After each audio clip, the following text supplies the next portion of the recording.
कौन है माँ ब्रह्मचारिणी जिन्होंने महादेव के लिए फूल पत्ते खाकर हजारों साल की थी तपस्या। आइए जानते हैं उनके बारे में। माँ ब्रह्मचारिणी को ज्ञान, तपस्या और वैराग्य की देवी कहा जाता है। माँ ब्रह्मचारिणी को देवी पार्वती के अविवाहित रूप में पूजा जाता है। वह सफेद वस्त्र धारण करती हैं। उनके दाहिने हाथ में एक रुद्राक्ष का माला होता है और बाएं हाथ में कमंडल।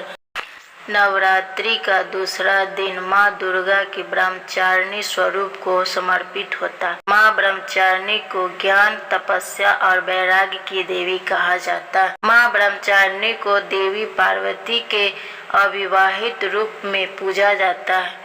रुद्राक्ष को उनके वनवासी जीवन में भगवान शिव को पति के रूप में पाने की तपस्या से जोड़कर देखा जाता है।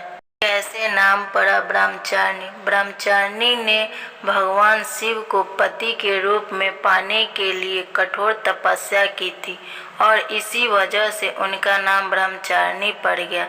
नवरात्रि के दूसरे दिन देवी के इस स्वरूप की पूजा होती है। इनकी साधना और उपासना से जीवन की हर समस्या और कष्ट दूर हो जाता है। विद्यार्थियों के लिए माँ ब्रह्मचारिणी की पूजा बहुत ही फलदायी मानी जाती है।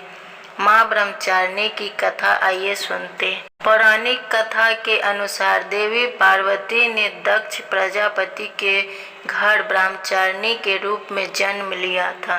देवी पार्वती का यह स्वरूप किसी संत के समान था। एक बार उन्होंने भगवान शिव को प्रसन्न करने के लिए घोर तपस्या करने का प्रयत्न लिया।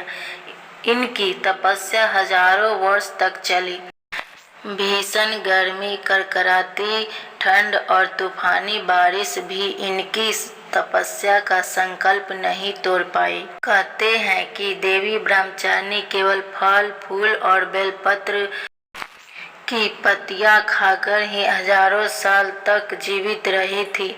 जब भगवान शिव नहीं माने तो उन्होंने इस चीजों का भी त्याग कर दिया और बिना भोजन व पानी के अपनी तपस्या को जारी रखी। पत्तों को भी खाना छोड़ देने के कारण उनका एक नाम अर्पणा भी पड़ गया।